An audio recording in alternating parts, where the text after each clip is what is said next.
Open up your Bibles, please, to Matthew chapter 28. We're going to be in Matthew chapter 28. If you don't have a Bible, if you did not bring a Bible, please grab one, because we're going to be in Matthew 28 tonight. And I'm asking you this question tonight in this message. Is Jesus king over your life? Is Jesus king over your life? Last week we started a short 2-week series that we're finishing up tonight called Movement.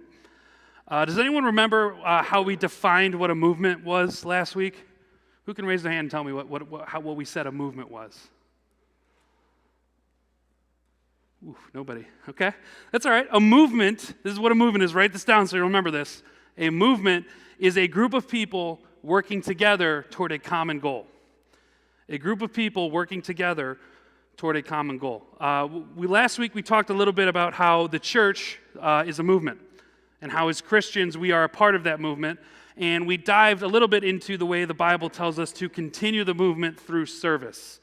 And we looked at the story of Jesus washing the feet of his disciples, and how his example of service is a model for us to lovingly serve others. Tonight we're going to shift focus slightly, and we're going to look at how this movement of Christianity began and what Jesus commands from those who decide to join it.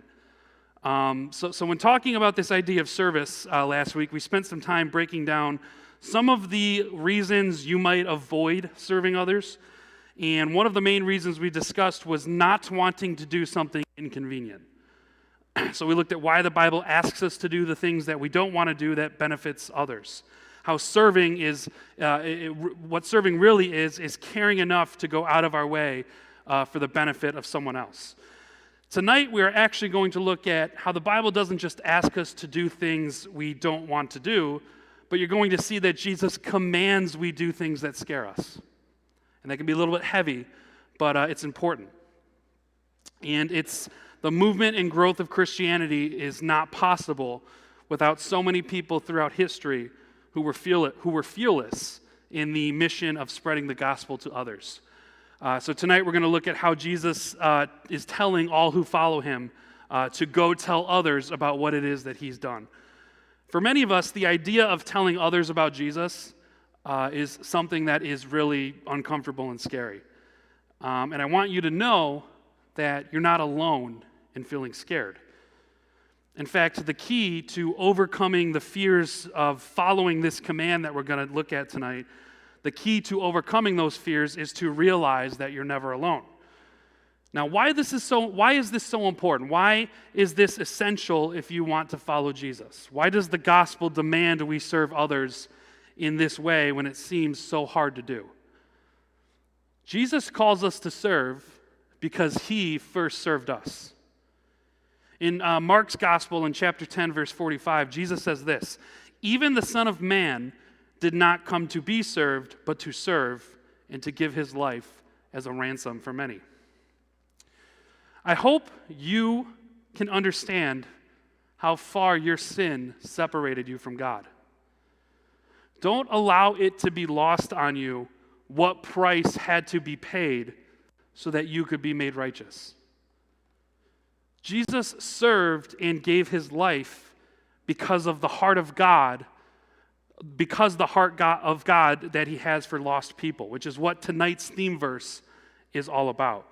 We're going to look at the last words Jesus ever said to his disciples. So we find ourselves in chapter 28 of Matthew's gospel. This is after Jesus has been resurrected from the dead. He has spent 40 days visiting his disciples and appearing before massive crowds of people. They have seen Jesus, who was dead and is now alive again. And right before ascending up into heaven in front of this large crowd, Jesus says these words from our theme verse tonight in Matthew 28, verses 18 through 20. He says, "I have been given all authority in heaven and on earth. Therefore, go and make disciples of all nations, baptizing them in the name of the Father and the Son and the Holy Spirit. Teach these new disciples to obey all the commands I have given you. And be sure of this, I am with you always, even to the end of the age." Now, this is one of the most famous verses in all of the Bible. And it sounds like kind of something that is a big order or a big ask of Jesus, right? Basically, Jesus is telling his followers to go out and do something huge, to spread the movement to strangers, to go literally everywhere and teach people about him. This is something I really hope to draw you into just how personal of a battle you're facing when digesting this commission from Jesus. See, as confirmation students, your entire 3 years in this program is all about you making a decision. You're making a decision that you want to commit your lives to be followers of Jesus. I would implore you to search your hearts and decide why you want to make that decision. And then I would ask you to determine if following Jesus is something you really want.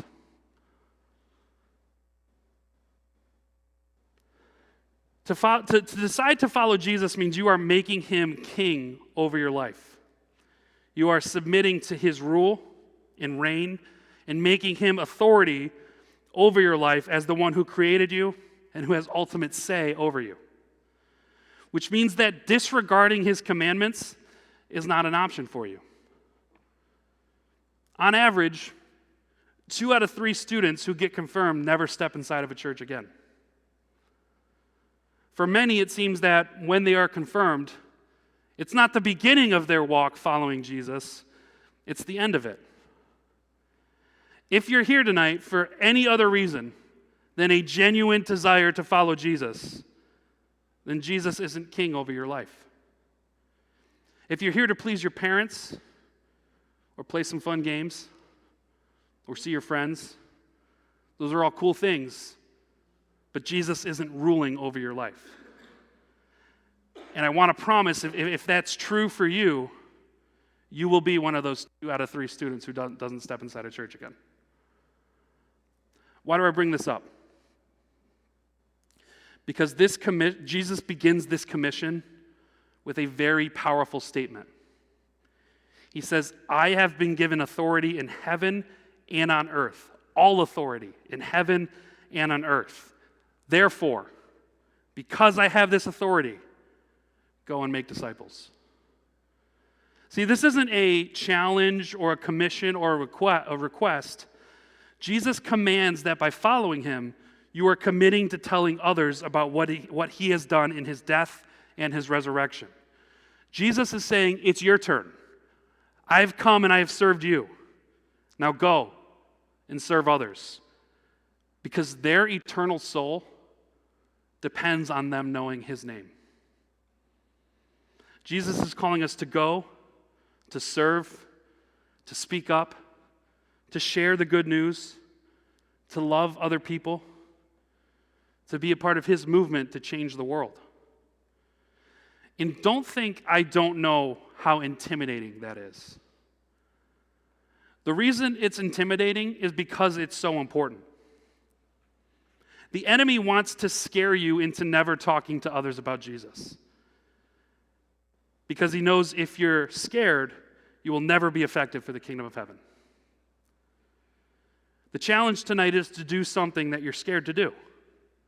See, the mark of a true, saved, redeemed follower of Christ is a love for spreading Jesus to others.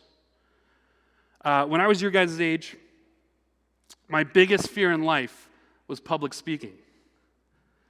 I remember I was in 7th grade and we had this project on the Renaissance era. Do they still do that? Do they still do a Renaissance project? Okay, we had to do one on the Renaissance era and in history. And the topic I chose to do my project on was King Henry VIII. And I remember going up to the front of the class to give my presentation, and I actually started crying in front of everyone because of how nervous I was to be speaking just in front of a class of 20 people. Maybe you can relate to that where there is just something that makes you extremely uncomfortable. What I never expected was to be someone where when I grew up, I would be in a career where public speaking was something I would do every week.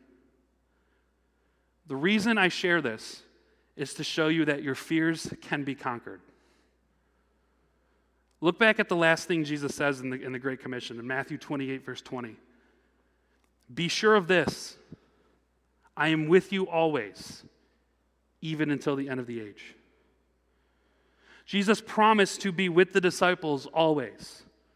Not just sometimes, not just when things were easy, not just when they needed him, but always. And it's the same promise he's making to you and me. As followers of Jesus, his very spirit lives inside of us. He goes with you wherever we go. When we join the movement and step out to do something that scares us, we do it because we know we aren't doing it alone.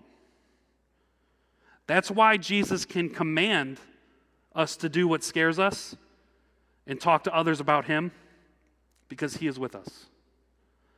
Remember, this isn't an option. This is a command. And if Jesus is really king over your life, we must follow and obey. This week, I would challenge you to be more focused on how badly others need to know Jesus rather than how uncomfortable it might be to talk to them about him. Because the truth is this: they need Jesus more than we need comfort.